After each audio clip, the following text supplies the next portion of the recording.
കല്ലുമല തമ്പിയുടെ കാപ്പിക്കടയിൽ നിന്ന്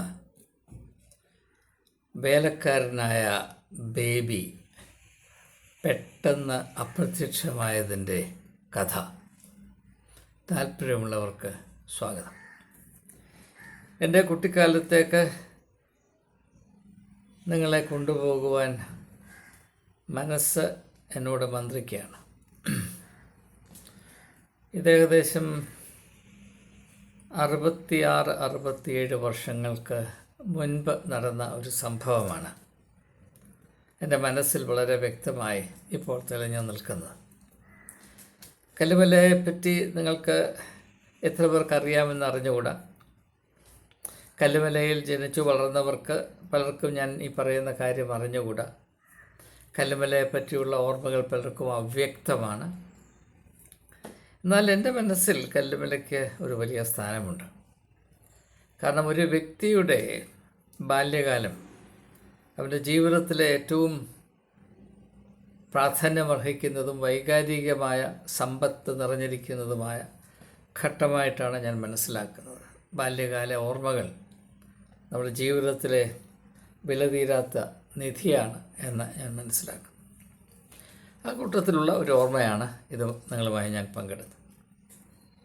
കല്ലുമല മുക്കിൽ ആ പ്രദേശത്തിൻ്റെ ശ്രദ്ധയിൽ തെളിഞ്ഞു നിന്നിരുന്ന ഒരു സ്ഥാപനമുണ്ടായിരുന്നു. അതിൻ്റെ പേര് തമ്പിയുടെ കാപ്പിക്കട എന്നാണ്. തമ്പിയുടെ കാപ്പിക്കട. തമ്പിയുടെ കാപ്പിക്കട ഒന്ന് വർണ്ണിക്കാൻ പ്രയാസമൊന്നുമില്ല. ഏതാണ്ട് 20 അടി നീളം 10 അടി വീതിയിലുള്ള ഒരിടമാണ്. അത് രണ്ടായി തിരിച്ചിരിക്കുന്നു. അത് ഏകദേശം 12 അടി വന്നിരുന്ന ആളുകൾക്ക് ആഹാരം കഴിക്കാനും ബാക്കിയുള്ള 8 അടി പാചകം ചെയ്യാനുമായിട്ടാണ് ക്രമീകരിച്ചിരിക്കുന്നത്. അപ്പോൾ ഈ 12 അടി വീതിയുള്ള അത് റോഡ് സൈഡിലാണ്.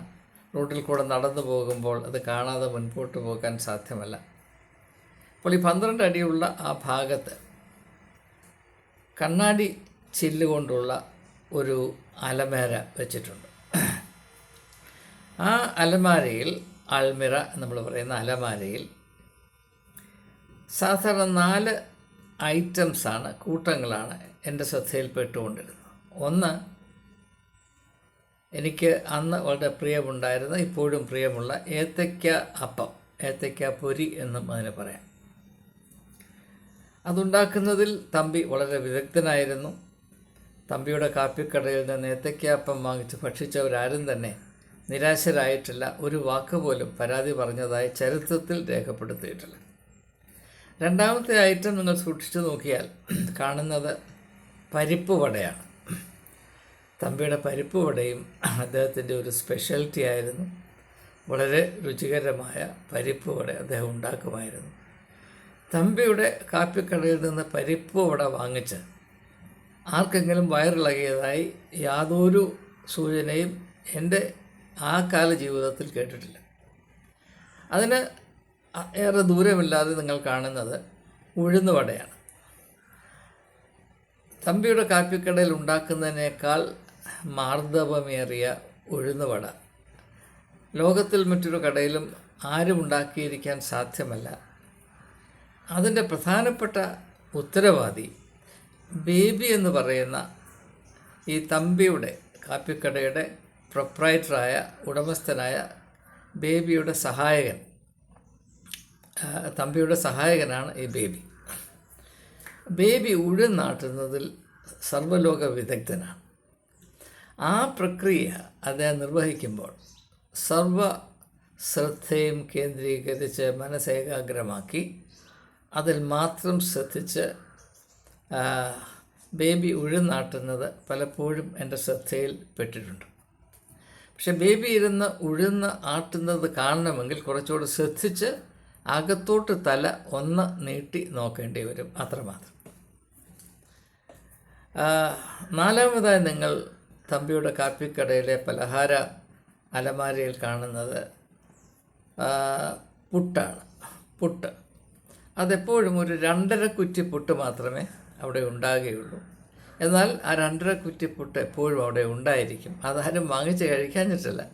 ആളുകൾ വാങ്ങിച്ച് കഴിക്കുന്നതോടൊപ്പം ഇതുണ്ടാക്കി അതിൻ്റെ സ്ഥാനത്ത് ഇങ്ങനെ വെച്ചുകൊണ്ടേയിരിക്കും. അപ്പോൾ ഇതാണ്.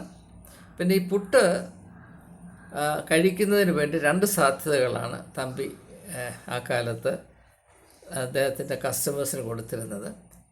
ഈ കാപ്പിക്കോട്ടയുടെ ഒരു മൂലയിലായിട്ട് എപ്പോഴും ഒരു കൊല പാളയംകോടൻ പഴം ഉണ്ടായിരിക്കും. പാളയംകോടൻ പഴം. എന്നാൽ അത് താല്പര്യമില്ലാത്തവർക്ക് പുട്ടിൻ്റെ കൂടെ കഴിക്കാനായി തമ്പി കൊടുത്തിരുന്നത് കടലക്കറിയാണ്. പക്ഷേ എന്തുകൊണ്ടോ ഈ കടലക്കറി ഒരിക്കലും ഈ പലഹാര അലമാരയിൽ വെച്ചിരുന്നില്ല. അത് പാചകം ചെയ്യുന്ന അടുക്കള പോലെയുള്ള ഇടത്ത് മാത്രമാണ് വെച്ചിരുന്നത്. കാരണം അതെപ്പോഴും ചൂടാറിയ വിഭവമായിട്ടാണ് അദ്ദേഹം വിളമ്പിക്കൊണ്ടിരുന്നത്. അപ്പോൾ ആ കാലത്ത് തമ്പിയുടെ കാപ്പിക്കട വളരെ ലോകപ്രീതി ആർജിച്ചിരുന്നെങ്കിലും സാധാരണ കുടുംബങ്ങളിൽ നിന്ന് ആളുകൾ അവിടെ പോയി ഇരുന്ന് കഴിക്കുന്ന ഒരു താരിപ്പില്ലായിരുന്നു. വഴിയാത്രക്കാർ ഇരുന്ന് കഴിക്കും, കാപ്പി കുടിക്കും, നല്ല ചായ ഉണ്ടാക്കും, അത് കുടിക്കും. ഞങ്ങൾക്കൊക്കെ തമ്പിയുടെ പലഹാരം കഴിക്കാനായിട്ട് വലിയ കൊതി ആകുമ്പോൾ അവിടെ പോയി സാധനം വാങ്ങിച്ച് വീട്ടിൽ കൊണ്ടുവന്നിരുന്നാണ് കഴിക്കാറുള്ളത്. അത് ഒട്ടുമുക്കാലും ഏത്തയ്ക്ക അപ്പമാണ് വാങ്ങിക്കുന്നത്. വല്ലപ്പോഴുമൊക്കെ വടയും വാങ്ങിക്കാറുണ്ട്. വളരെ അപൂർവമായിട്ട് അങ്ങനെയുള്ള കാര്യങ്ങൾ വാങ്ങിച്ച് ഭക്ഷിക്കാനുള്ള സാമ്പത്തിക ശേഷി ആ കാലത്തുണ്ടായിരുന്നുള്ളൂ എന്ന് പ്രത്യേകം എടുത്തു പറയേണ്ടതില്ലല്ലോ.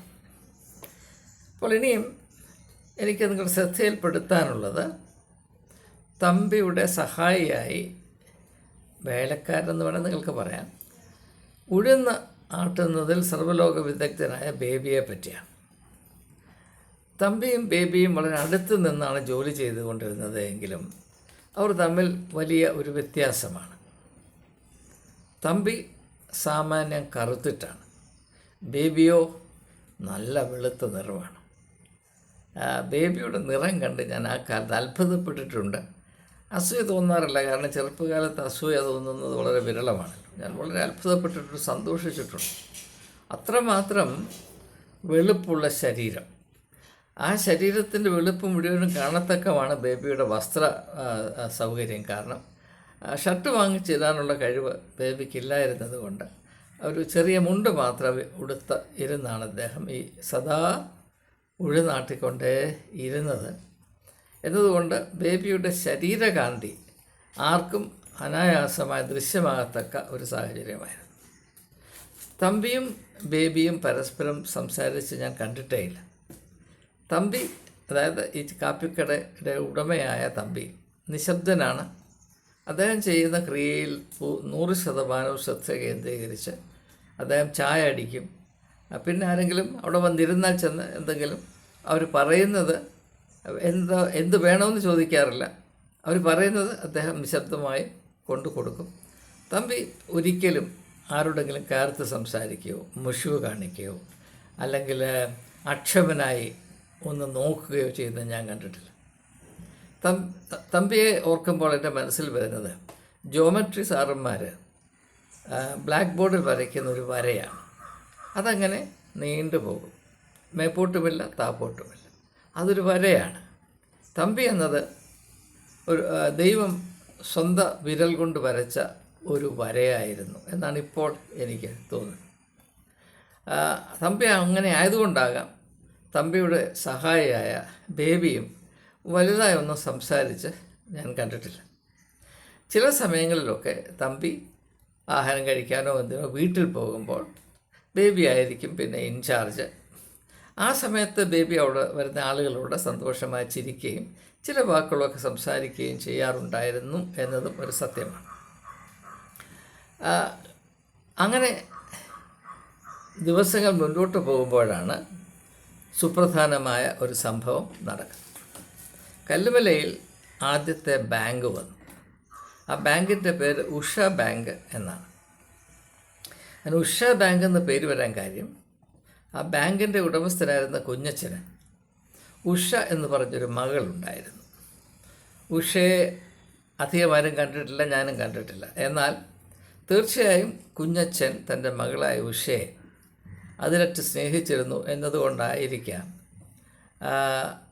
തൻ്റെ ബാങ്കിന് ഉഷ ബാങ്ക് എന്ന് അദ്ദേഹം പേരിട്ടത്. അത് അദ്ദേഹത്തിൻ്റെ ധർമ്മം. ബാങ്ക് ഉദ്ദേശിച്ചതുപോലെ പച്ച പിടിച്ചില്ല എന്നതുകൊണ്ടായിരിക്കാം ഏതാനും വർഷങ്ങൾ അങ്ങനെ പ്രവർത്തിച്ച് വലിയ നേട്ടമൊന്നും കാണാഞ്ഞതുകൊണ്ട് അദ്ദേഹം അടുത്ത ഒരു പടിയിലേക്ക് കാല് ചവിട്ടി. അതാണ് ലോട്ടറി എന്ന് പറയുന്നത്. അന്നത്തെ കാലത്ത് ലോട്ടറിയൊക്കെ വളരെ വിരളമാണ്. അപ്പോൾ ഈ ഒരു ലോട്ടറി എന്ന ആശയം കല്ലുമല സന്ദർശിച്ചപ്പോൾ അവിടുത്തെ ആളുകൾക്ക് ഇതിനെപ്പറ്റി വലിയ കൗതുകമുണ്ടായി. അപ്പോൾ ലോട്ടറിയുടെ ഒറ്റ സമ്മാനമേ ഉള്ളൂ. സമ്മാനം 1000 രൂപയാണ്. ആ കാലത്ത് 1000 രൂപ എന്ന് പറഞ്ഞാൽ വലിയൊരു തുകയാണ് എന്ന് നിങ്ങൾക്കറിയാം. അപ്പോൾ അതിൻ്റെ ടിക്കറ്റിന് 50 പൈസ, അര രൂപ കൊടുക്കണം. അപ്പോൾ അങ്ങനെ എല്ലാ ആളുകളും വളരെ താല്പര്യത്തോടെ വന്ന് തികച്ചും അപരിചിതമായ ആശയം, ലോട്ടറി എന്ന ആശയം, അതിൽ അര രൂപ വെച്ചാൽ 1000 രൂപ കിട്ടുമെന്ന അവിശ്വസനീയമായൊരു സാധ്യത, ഇത് കിട്ടാൻ പോകുന്ന ഭാഗ്യവാൻ ആരാണ് എന്ന് അറിയാനുള്ള ജിജ്ഞാസ, ഇതുകൊണ്ട് ആ ഭാഗം കല്ലുമല മുഴുവനും ഒരു വലിയ വലിയ വലിയ ഒരു അനുഭവത്തിലേക്ക് പ്രവേശിച്ചു എന്ന് പറഞ്ഞാൽ മതി. ഏതായാലും നറുക്കെടുക്കുന്ന ദിവസം വന്നു. നറുക്കെടുക്കാനായിട്ട് വന്നത് അന്നത്തെ അവിടുത്തെ പഞ്ചായത്ത് പ്രസിഡൻ്റായിരുന്ന ബേബി സാർ, പടിഞ്ഞാറേ തലയ്ക്കൽ ബേബി സാറാണ്.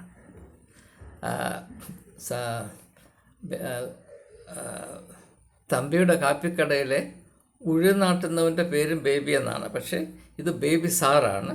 അദ്ദേഹം വളരെ നല്ല ഒരു വാഗ്മിയും സർവജന പ്രീതി ആർജിച്ച ഒരു നേതാവും ആ പ്രദേശത്തെ മാവേലിക്കരയുടെ മുഴുവനും കണ്ണിലുണ്ണിയുമായിരുന്നു.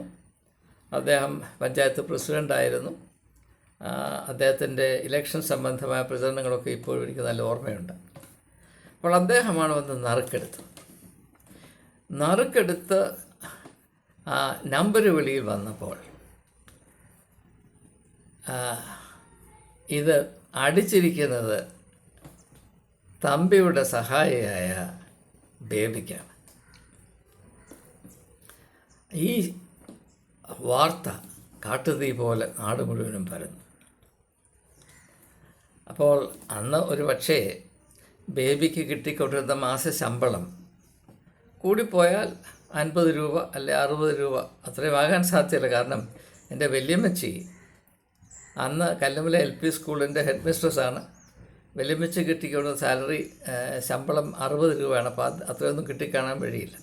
ഒരു 20 രൂപ എന്ന് വെച്ചാൽ മതി.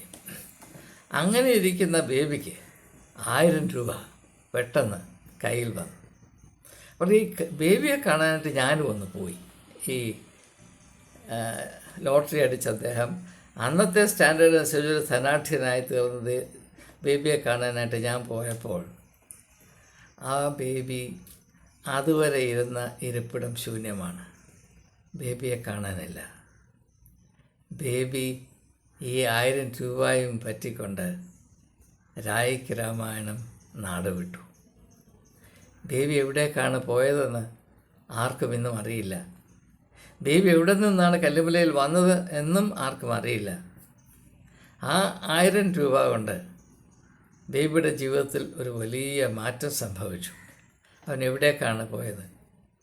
അവൻ എന്തിനാണ് പോയത്? ദൂരെ എവിടെയോ അവനെ കാത്തിരിക്കുന്ന ഒരു അപ്പനോ അമ്മയോ ഉണ്ടായിരുന്നിരിക്കാം. അല്ലെങ്കിൽ വിവാഹമൊക്കെ കഴിച്ച് തൻ്റേതായ ഒരു കുടുംബമായി ജീവിക്കാം എന്ന് പ്രതീക്ഷിച്ചിട്ടായിരിക്കാം.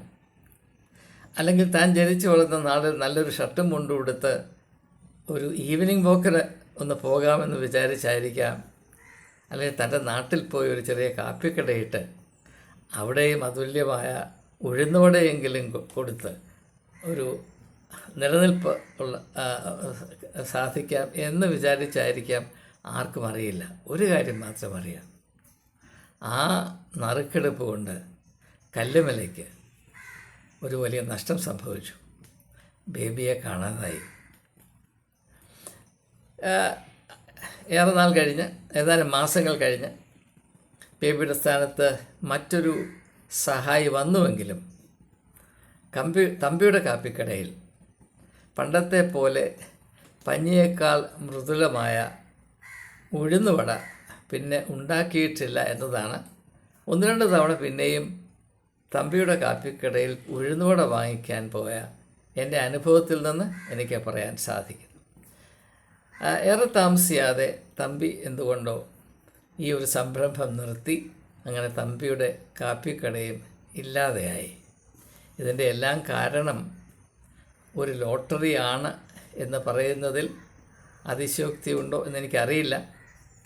ഒരു പക്ഷേ ലോട്ടറി അങ്ങനെ വീണില്ലായിരുന്നുവെങ്കിലും തമ്പിയുടെ കാപ്പിക്കട കാലക്രമേണ പൂട്ടുമായിരുന്നു. ചരിത്രത്തിൽ ആരംഭിച്ചതെല്ലാം ചരിത്രത്തിൽ തന്നെ അവസാനിക്കുമെന്ന് നമുക്കറിയാം. ഒന്നും നിത്യമായി ഇവിടെ നിൽക്കുന്നില്ല.